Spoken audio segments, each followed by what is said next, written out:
Welcome to the ThePPod.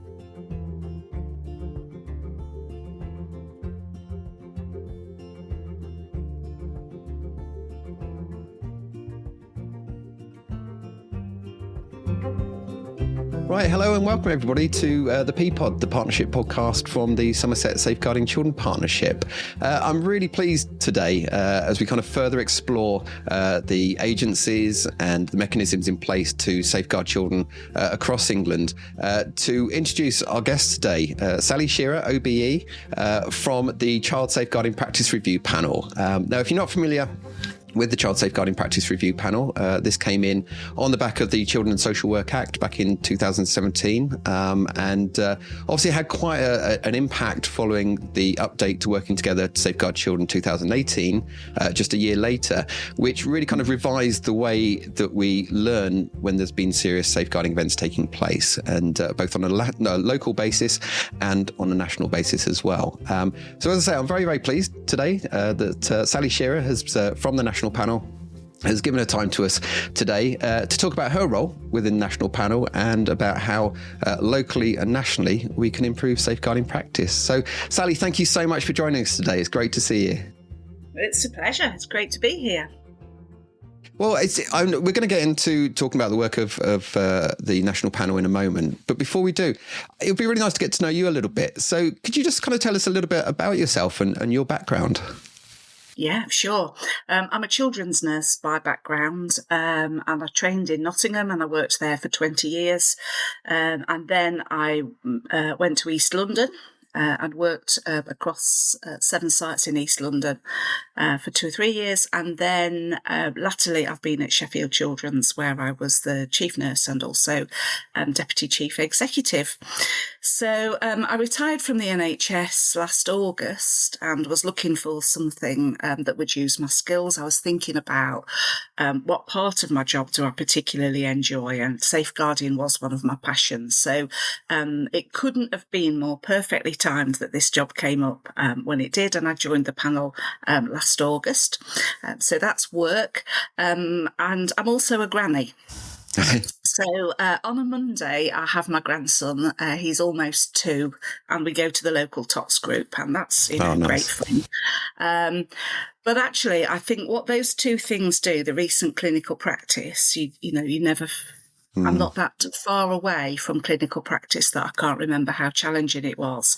And the TOTS group on a Monday, it also reminds me how hard it is actually being a parent. They're juggling, particularly at the moment with the cost of living. I'm meeting mums on a Monday morning who are doing a brilliant job, but it's tough, isn't it, keeping all the balls in the air? So that all keeps me really grounded. Yeah, no, and you're right. And I have 2 children, of 8 years old and 5 years old. And like you say, it does keep you grounded, but it does remind you actually it's hard. It is a hard job. And I think sometimes in society, we kind of expect things to be perfect and wonderful. And suddenly you have a baby and you know how to parent. And I think it's important, like you say, to keep on grounding ourselves to say, actually, it is tough. It is hard. And actually, a lot of families need support. And like I say, particularly at the moment, there's a lot of challenges for families out there. So the more we can kind of put in place to support families, the better, I think. So thank you. So what inspired you to kind of pursue the career that you have? You've sort of had quite a career spanning over many years now. So what got you into it?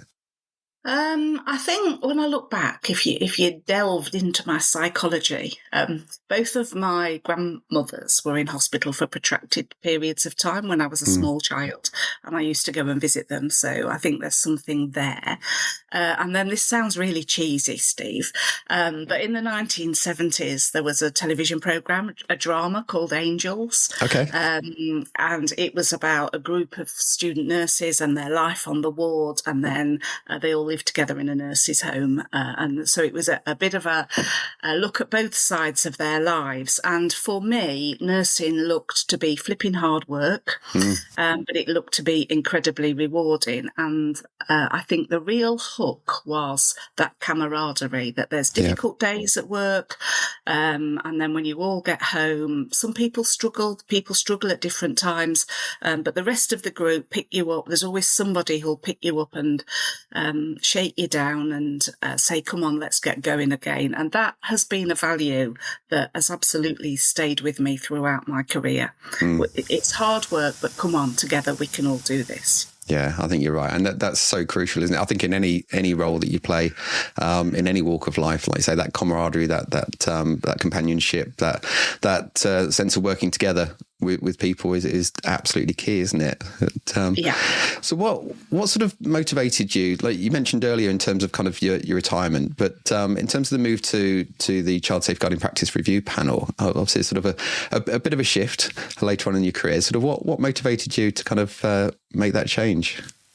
I suppose when I was looking for something part-time when I retired, I thought about my whole portfolio and which bits of it that I particularly enjoyed, because there's no point doing something that you're not really interested in, is there?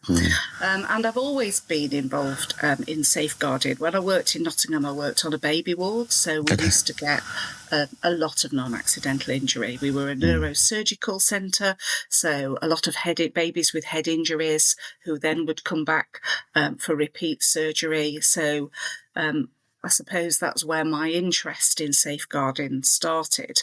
And then when I moved to East London, I was exposed to a whole new world. So knife crime was something that I hadn't really experienced in Nottingham. We had gun crime in Nottingham at the time, but we didn't have knife crime. Criminal exploitation was something quite new to me. You've got a much denser population, so the numbers of safeguarding cases are higher, and also you're obviously exposed to different cultures, and I was based across Newham, Tower Hamlets, Waltham Forest, a variety of cultures across those 3 London boroughs, and Newham is actually where a lot of people come into the country. So I got vast experience there, just understanding how different people experience parenting, really. Yeah. So, and then as I've moved throughout my career, I moved into more of an advisory and oversight and governance role relating to safeguarding. And it was something that I'd got a specific interest in. So I was looking for safeguarding was top of my list, and I was just really fortunate that the post came along when it did. No, it's a fascinating role. I say we'll talk about the role of the panel itself in a moment, but I think you're right. It is a fascinating role, and talking about that impact that you can have. I think probably in terms of the national safeguarding panel and the impact that can have, across all practice across the country is phenomenal. So it's great. So in terms of kind of some of the key kind of lessons that you've learned over your sort of time in sort of practice and now, sort of what are some of the key messages you've learned in terms of kind of working with families and in terms of safeguarding? I think the most important message is that you have to keep an open mind. And even though you think that you've seen everything, even after 42 years, you haven't. So that would be the first message. I think also it's really important not only to look after the child, obviously that's your paramount concern in a safeguarding case, but the families as well. And we've seen, particularly with the Arthur and Starr review, the impact of that broader extended family when they lose a child. And also it's really important to look after your colleagues. Never underestimate just how challenging this work is, but also to look after yourself. Absolutely. So, even after 42 years, I think I'm quite hardened, but just reflecting, getting ready for today, I was thinking of an inquest that I attended about 3 years ago, and that had quite a profound effect on me. And people asked me if I was okay, and I'd say, oh, yeah, I'm fine. But actually, I wasn't fine. And it pops out somewhere in the end, doesn't it? It does, when you least expect it. So just something about looking after yourself. And then to keep learning, because for me, over 42 years, safeguarding is ever evolving. And in 1980, when I joined the NHS, you could never have imagined an online world, could you? And a social media and everything that has brought to safeguarding practice. So we're never done with learning. No, absolutely. And I think in the training that I deliver, that's one of the key messages is we should be constantly learning. We should be constantly evolving. And like you say, actually, when you look at some aspects these days, when we talk about child sexual exploitation, actually, it wasn't that long ago we really started to recognise child sexual exploitation and now criminal exploitation. It's only when we go back to kind of, the Rotherham, Rochdale inquiries where we really started talking about that, which wasn't that long ago. And like I say, in terms of the digital world, only 2017, the Digital Economy Act came out. It was only 8 years ago. It wasn't a long time ago. Sorry, not 8 years ago, where 6 years ago. So it wasn't a long time ago in history. And like I say, we have to be constantly kind of learning, constantly developing all the time. Because the world changes, but also in terms of our understanding, that's kind of evolving all the time, which builds on each other, isn't it? So, thank you. I couldn't agree more, I think. So what kind of excites you most about your work? I think the best bit of the role is getting out and about. So, as you know, I came to the Somerset Partnership Conference. It was a fabulous day. And what I particularly enjoyed about that day was the marketplace, because it meant I could walk around and people were showcasing their work. And there are many, many teams that make up a safeguarding partnership, aren't there, when you look underneath it? So it was really great to understand that grassroots and how it all fits together. And then a couple of weeks ago, I went to Stratford in East London to a youth centre. And that was really great as well. I went to meet a young person who helped us with our recent conference. But it was just great to go somewhere and actually see and understand the places where these people get together, how it all works, spend some time talking to young people. And again, I think that was just really grounded. Yeah. I was going to say, because you had your conference, what was it, a week and a half or so ago now? We did, yes. Busy time, but it looked really successful. Yes, we've had lots of excellent feedback, which is great, and we can use our learning for the next one. Yeah, excellent. Lovely. Thanks, Sally. Well, it's been great sort of starting off getting to know you a little bit. If it's okay with you, are you okay to sort of dive into the national panel and the role of the panel itself? So if we sort of pick up on that one, sort of in terms of the national panel, if people have never heard of it before, not aware of it, could you just kind of explain what it is, what the role of it is? Yeah, sure. So as you mentioned, it came out of 2017 legislation. It started in 2018. And there are 10 of us on the panel. We're all from different professions, just like you would in a safeguarding partnership team. So obviously I'm the nurse, there's a doctor, a head teacher, an ex-chief constable, there's a barrister, an educational psychologist, so all different walks of life. So we all bring our own professional perspective, but also we comment on the full holistic care of a family, I suppose, and we meet fortnightly. And the foundation of our work is around the serious incident notifications that local authorities submit whenever a child has either died or been seriously harmed and abuse or neglect is suspected. And last year we had 482 of those notifications, and so we read as a panel, we split into two groups. So every 2 weeks, 3 or 4 people will read every single notification that comes through the door, because that is our data, that is our window on the system, that's how we know what goes on. And so I suppose that describes our role in system oversight. We will, through the local safeguarding practice reviews, we pick out key themes of what safeguarding partnerships are finding challenging, We also pick out key themes on what's not working within the system across England. So we then share that learning through a whole range of means. We have our newsletter, we run webinars regularly. We all have a region, and for me, my region's the Southwest, as you know. Absolutely. So there's relationships as well with regions. We try and give really helpful feedback on rapid reviews and local child safeguarding practice reviews. But if there's something that actually would just be easier to pick up the phone or jump on Teams and have a conversation with a partnership, we do that.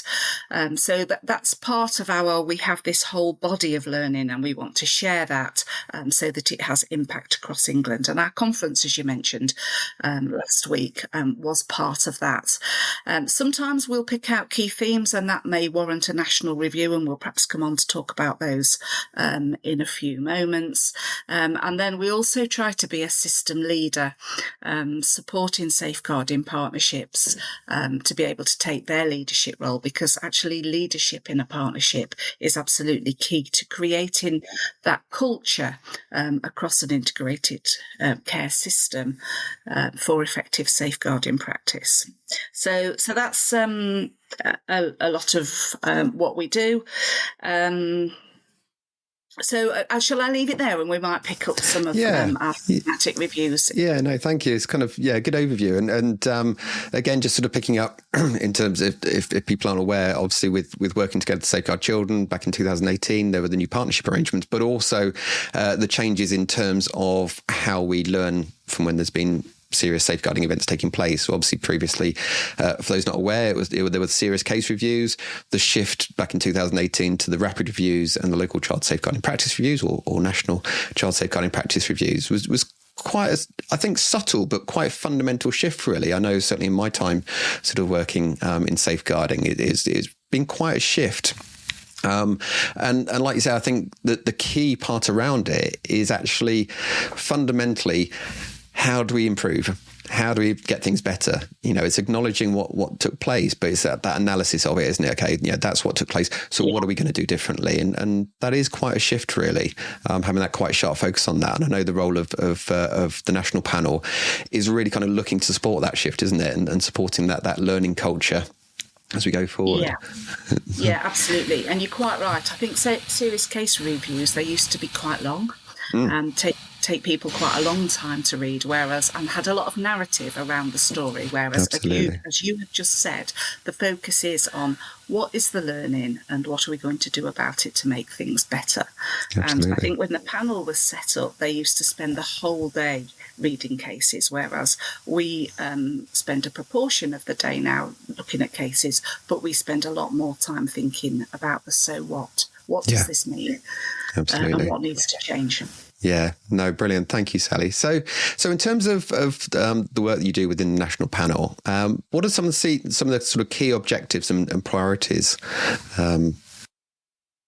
So I think our main priority is, as I mentioned, the serious incident notifications. They are the foundation to everything else that we do. So we want to do that process well and to offer helpful feedback to partnerships, and also looking at how we can support safeguarding partnerships to learn from each other. So there's going to be some learning support programs set up shortly. That's almost there. So that's the first thing.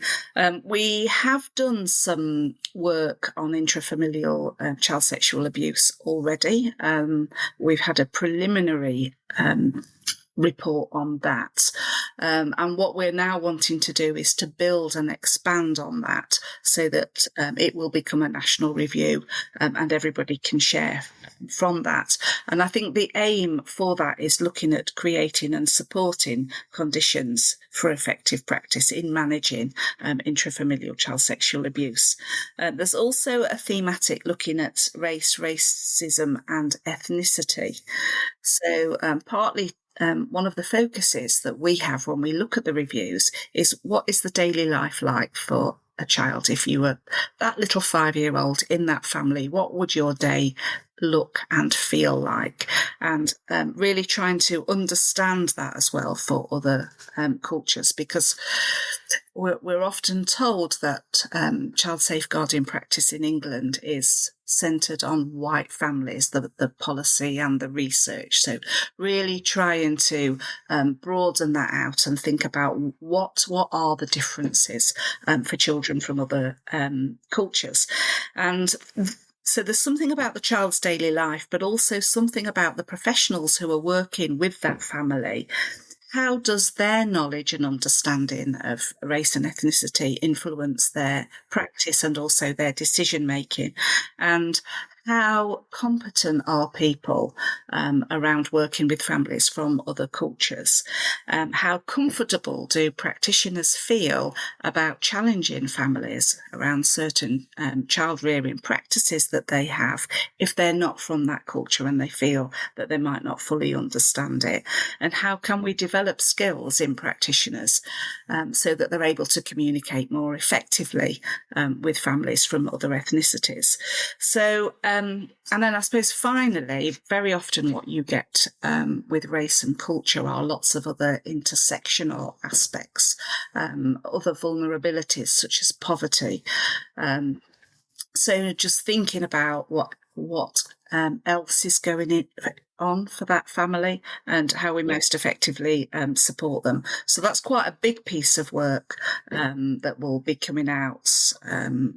It's starting now, so it'll be ready next year. And then the final piece of work that I'm involved in is we're just scoping out at the moment what a potential national review would look like on neglect, because we know that neglect, it's the most common form of abuse that we see. Don't always get referrals just for neglect, but there may be a serious incident that has happened, and then when you get the rapid review, you can see that there's a backdrop of neglect, and very often, 33% of the cases that we see are open to children's social care, and 66% of the cases that we see have been open to children's social care in the past, and very often neglect has been a feature. Yeah, I think you're right. And I think we see that locally as well, as that sort of common thread, I think quite often that is evident in nearly, I would say, all reviews that have taken place. Say it may not be the most dominant feature, but it's certainly there as a kind of red thread running through. And I think you're right. And it's something that as a partnership in Somerset we're really keen to be looking at. In fact, we've got our forum week taking place at the end of this month, last week of this month in June, focusing on neglect and really sort of looking at we're taking the theme of neglect from sort of childhood to adulthood, or pre-birth to adulthood, and neglect across the life span. So, talking to midwifery, talking to health visitors. We're going to be picking up around young carers as well, and that kind of where that line sits really about what's okay to have an expectation that it's fine for a child to do or not, but obviously based on age and ability. But also where that line is between young caring and neglect potentially, and then going right through to adulthood as well. So it's something we're really keen to look at as a local partnership as well around that theme. And I think you're right. It is something that nationally we know is a huge topic, and it is there across a thread of so many. And you look at the number of child protection plans under the category of neglect. It is a huge issue. And again, I think one of the things we're keen to look at as a partnership is where do we identify, okay, this is willful neglect or subsequential neglect, or where is this as a consequence of families just really struggling? And we mentioned the cost of living crisis earlier, and actually, being able to differentiate that, I think sometimes, and putting the right support to support families to parent effectively, isn't it? So it's difficult. And I think just picking up on the previous point you made about ethnicity and cultural differences, again, I know this was something that the national panel sort of highlighted a little while back, wasn't it? And I think from memory, I think the finding was that often it might have been indicated within a rapid review or child safeguarding practice review, but not really kind of gone into depth in terms of actually, like you say, what does that actually mean for the child? It's acknowledged, it's there, again, it's that so what, isn't it? What does this actually mean for this child within their lived experiences that we need to focus on? So, no, brilliant. Thank you, Sally. So, and in terms, you mentioned a little bit already in terms of how the national panel kind of engages with key stakeholders across the country, but just wondering if you could tell us a little bit more about that in terms of kind of engaging with sort of local government, government agencies, professionals working in child protection across the partnership and beyond, really. Yeah, so I've probably covered off how we work with local agencies through the Safeguarding Partnership. So that would be through the regional relationships that we have, the feedback letters that we send back. And then we run our programme of regional roundtables as well in the autumn, which for me last year when I first started, that was a fabulous way to get around England very quickly. But to hear that we present some of our findings, so it's a learning opportunity, but it's always great to hear from the Safeguarding Partnerships live around what's happening for them. So a lot of engagement that way. In terms of government agencies, we are hosted by the Department for Education, so that is where we sit because that's where child protection sits in government. So we have a close working relationship with the DFE, but also with the Department of Health and Social Care and the Home Office representing health and the police as well. I think our relationship with government agencies is two-way. So, for example, I was part of the group that did the national review into safeguarding children with disabilities and complex health needs in residential settings. And so when we're getting to recommendation stage, we engage with the department to get their view on the direction that we're going in, as we do with the Department of Health and Social Care and the Home Office as well. But also when they're doing pieces of work, so the work that's going on at the moment is around the child protection standards. The work coming out of the care review has already started. And thinking about the pathfinders that are will be set up very shortly to test out different models of working, thinking about those multi-agency child protection units, and also the rewrite of working together. Actually, there's a massive amount of work that's going on in these government departments, and so they also use us as a sounding board as to what might work or any gaps that they've missed. And then in terms of professional groups, we all tend to take back the key messages to our own professions. And one of the objectives when I joined the panel and did my pre-interview reading was to get the national panel better known. Because I'm going to be really honest, probably 18 months ago, I didn't know about the national panel. I've been doing some work with nursing networks, in particular school nurses. I'm meeting with them soon. I do webinars with the Institute of Health Visiting. I have a really close relationship with them. Peter Sidebotham, who's our doctor, he has relationships with the RCPCH. We meet regularly with the court system. We've got our head teacher. She is taking messages back to schools. So we do all of that through our own networks just to make sure that that consistent message not only gets across at government and at partnership level, but actually is meeting frontline practitioners. And we had a lot of frontline practitioners at the conference last week, which was fabulous. No, absolutely. And I think you're right. It's, again, a focus for us as a local partnership is, it's great doing all this work. It's great making all these improvements, but actually the communication is the key, isn't it? We've got to get those messages out. We've got to engage with frontline practitioners, with managers. And we've got to make that change right the way across the system, haven't we? Yeah. Rather than doing isolation. Yeah. So, no, thank you. And you mentioned just then about the national review that's recently taken place in relation to children with disabilities. I think that was published in April this year, wasn't it? So just wondering if you could be able to share with us some of the sort of key findings and messages from that. Yeah, sure. So that started off because we received from the Safeguarding Partnership notification that there were 108 children with disabilities and complex health needs who had been abused in 3 residential settings in the same locality around a residential school. And that was all types of abuse. And there is a criminal investigation which is still live, so we can't share too many details around that. But actually, it was a really good example of how you can still do this work, even when there's a live police investigation going on, if you agree the parameters of that with the police before you start. So the main findings of that were these children, their voices weren't heard. They were non-verbal. They were living many miles away from home. And actually their distress was being communicated through their behaviour, which exacerbated the situation actually, because they were then punished for that behaviour. So just thinking about advocacy and training for professionals on hearing the voices of non-verbal children. It was a very closed culture. They had their own professionals. There wasn't anybody else going in. It happened during COVID as well. So parents weren't even going into this place. So it threw up that whole issue of having a healthy culture in a setting, in a partnership, and nationally.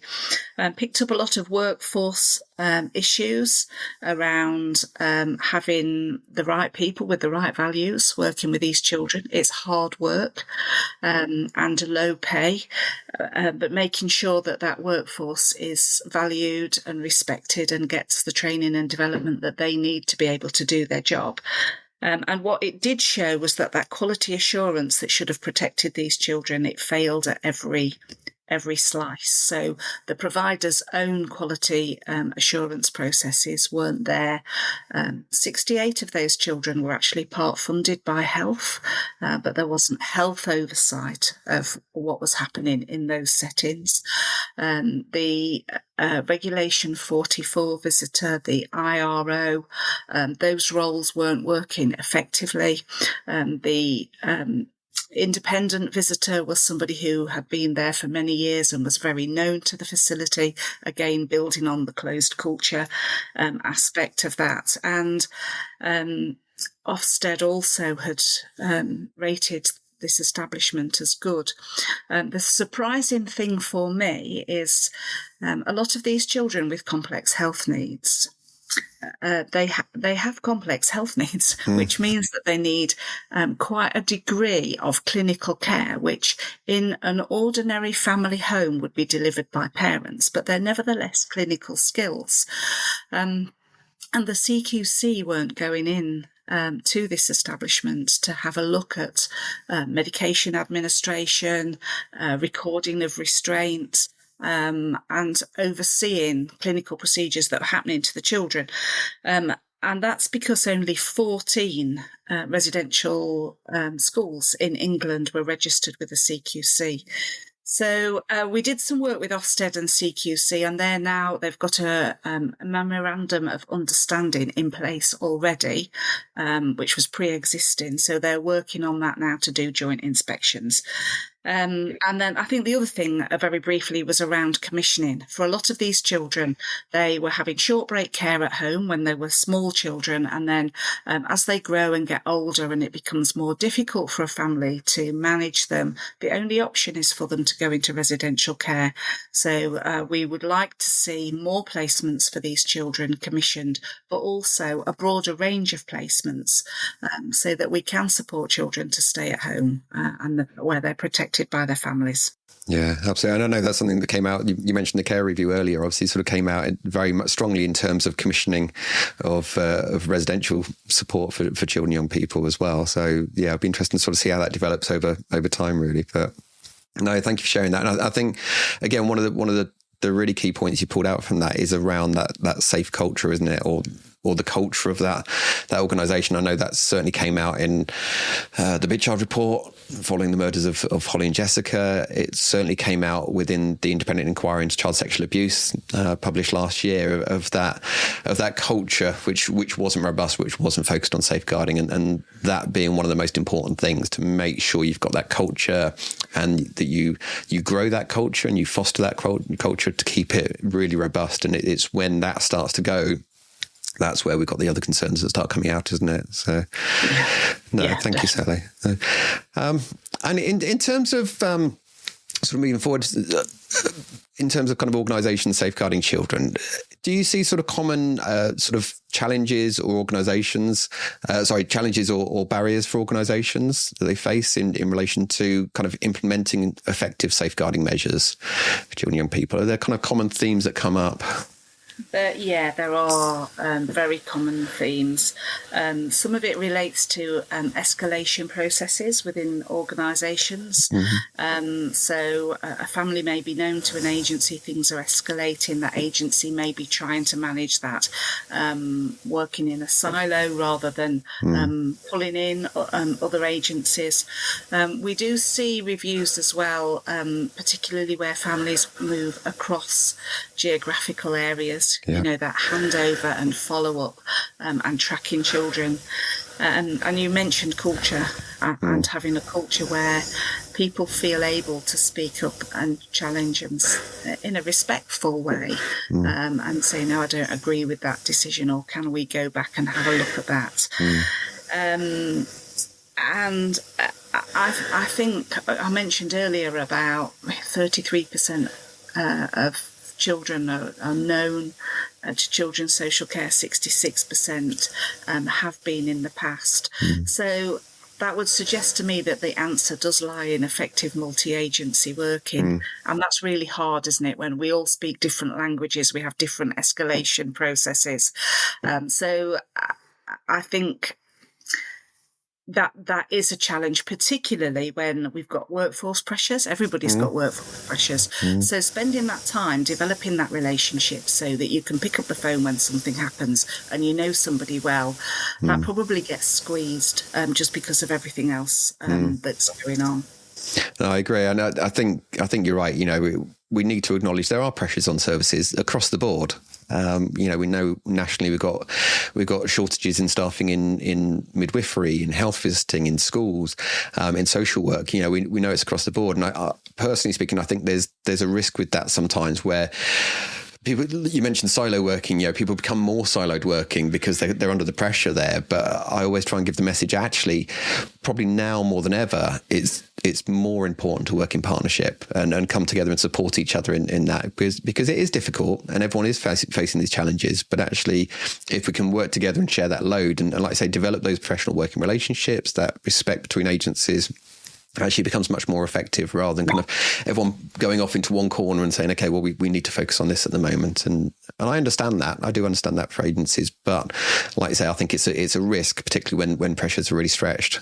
No, thank you. So I want to bring us back for a moment if we can. You mentioned about understanding children's lived experiences, and obviously coming with that is gaining the voice of children and young people. And obviously in the work that the national panel does, focusing on children, I'd just be sort of curious to kind of ask about how the national panel kind of ensures that the voices of children and young people are kind of very present in the work that you do.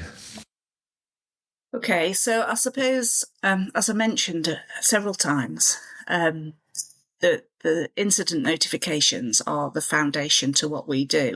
And one of the criteria that we quality assure every local safeguarding practice review that we receive. And one of the indicators on that QA document is the daily life of the child understood.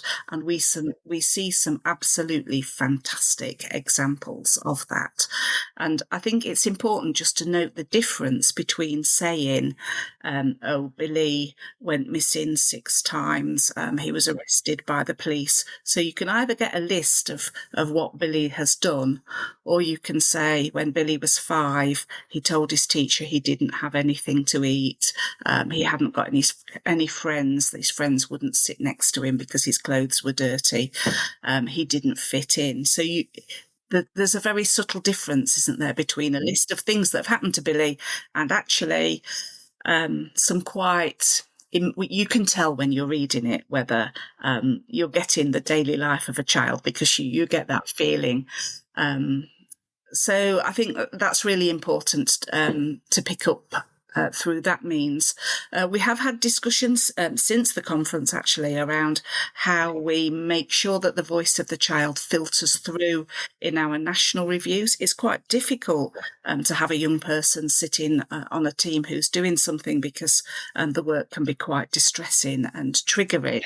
And we wouldn't want to have a tokenistic youth panel. So we just need to think about how we do that effectively. We did have young people throughout the conference. It worked really well. We had them at several times during the day, and actually they brought what we do to life, and I think made the sessions more meaningful for the people that were there. So it's something that we want to build on, that success from the conference, but also just thinking about how you do that sensitively given the subject material that we're discussing. Yeah, absolutely. It is difficult. And like you say, I think, youth panels, youth forums could be so key. But like I say, you've got to support them to be able to do that effectively. And like I say, it's not the work that you do. It's not easy work. It's not nice subject matter, is it? It's but so important we do that. So okay, that's really interesting to hear. It'd be good to sort of see how that sort of pans out over time moving forward. But thank you. And what would you say sort of some of the, for you personally, was sort of some of the key lessons, some of the key insights you've gained from your involvement with the panel? Obviously, you've had a long career, but it's always interesting kind of taking a bit of a shift sometimes into kind of different roles and sort of learning new things. What are some of the things that you've picked out? I think hindsight is a wonderful thing. When you're reading a safeguarding practice review, it's very easy, isn't it? When you're sat there with it all written out and you can see what's been coming for years that other people may have missed. So we just need to bear that in mind. But I think it is the importance of identifying those things that will make a difference. Yeah. We mentioned earlier about the difference between a serious case review and an LCSPR. And it is that analysis and actually the actions that come out of that analysis that are going to make a difference. Because if we don't make a difference, there's no point any of us doing what we're doing. And once you've got those actions right, it's around how you embed them so that they make that difference and how you track them. And we have seen some safeguarding partnerships are using their independent scrutineers to look at governance processes, because that it sounds a bit dry and boring, but actually that is what is going to turn the tide. Finding those golden nuggets of learning, acting upon them, embedding them, and tracking to make sure that has been sustained. Yeah, no, absolutely. And just going back to hindsight for a second, I'm in two minds about hindsight, to be honest. It's a wonderful thing and it's a terrible thing sometimes, but I think you're right. And I think, again, going back to serious case review, sometimes that was a real risk that was highlighted in them. Then sometimes you can look at circumstances in hindsight and think, well, looking back on it now, that was really obvious. Why did nobody pick that up? Why did nobody say that? But actually, there's a real risk in that, isn't it? And I know as a local partnership, we're always thinking about, okay, what did this person know at this point in time? Exactly. And the actions they took, what was that based on? Because I think there is a risk, like you say, we kind of look at it retrospectively with all of the information to hand, and you think, well, why, this is ridiculous. Why wasn't this seen? Why wasn't this picked up? But I think there's a real risk, isn't it, like you say, that actually we place it in context there the way we do. Yeah. Brilliant. Thank you, Sally. Well, I think if we can just sort of start to wrap things up a little bit, I think a couple of things I'll be really curious about. And one is we've talked about when safeguarding is not effective. We've talked about sort of needing to make improvements, which of course we always need to do all the time. But I'm just thinking, in terms of the importance of learning from good practice, and I'm just wondering as a national panel, I hope you would sort of see good practice coming in as well. Is there anything you'd be able to share with us in terms of kind of anything you've seen nationally where you thought, actually, do you know what, that's really good practice, that's really effective? Yeah, sure. I mean, like you say, you see individual practitioners where they have done astounding practice, and where we do see that, we do include in the feedback letter, please could you pass on our thanks to whoever it is. So there's something around individual excellence in practice, and then there's something, I suppose, around what partnerships are doing. Sometimes we get feedback that different members of the Safeguarding Partnership haven't agreed on an action that they should take in response to an incident. So some partnerships have developed a process for how they handle those differences of opinion and built that into their governance system. So that's an area of good practice. And then very often what you see in rapid reviews is that there's been a lack of process. Something has been rumbling on for quite a long time. And there are some partnerships who have identified that and then done a deep dive into why whatever is happening within that case isn't moving forward, and then taken proactive steps at that point to remove those blockages. So I think there's something about learning from reviews, but there's something about everyday learning as well, just in strategy meetings and review meetings. Very often we see, particularly in criminal exploitation or knife crime, where a child has murdered another child, you can that child is, as well as being a perpetrator, they're also a victim, aren't they?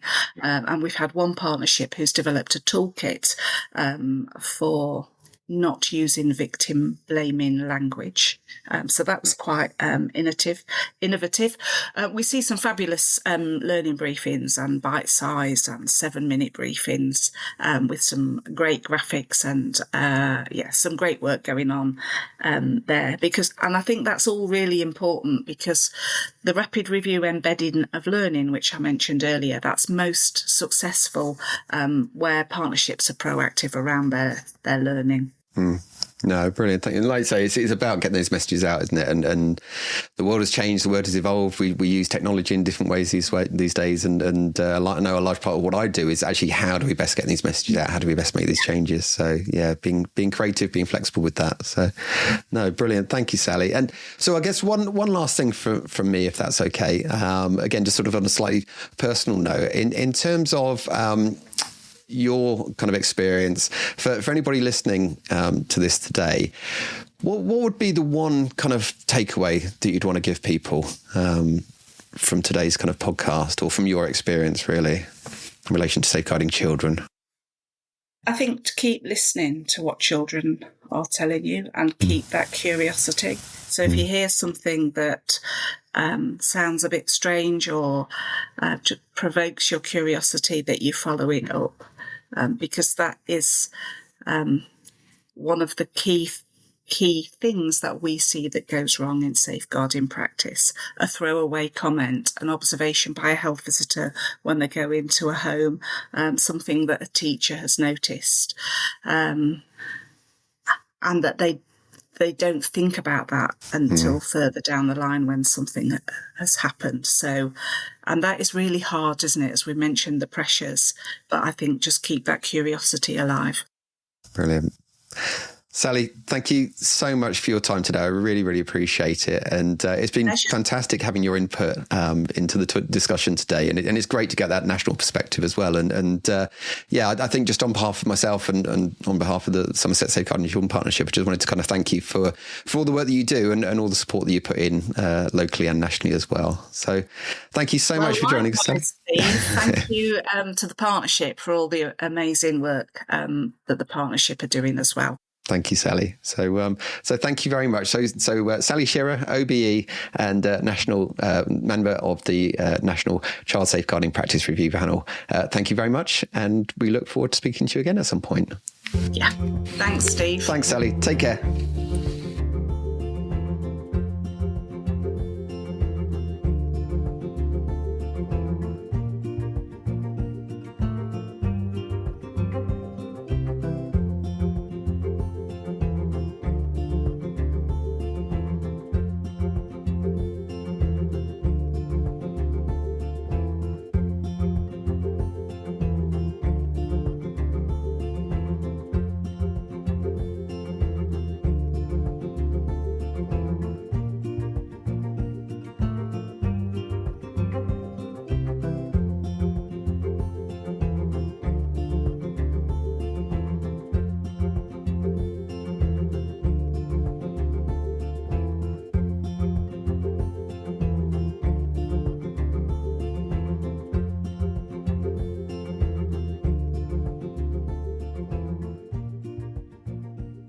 Let's work together to help keep children safe.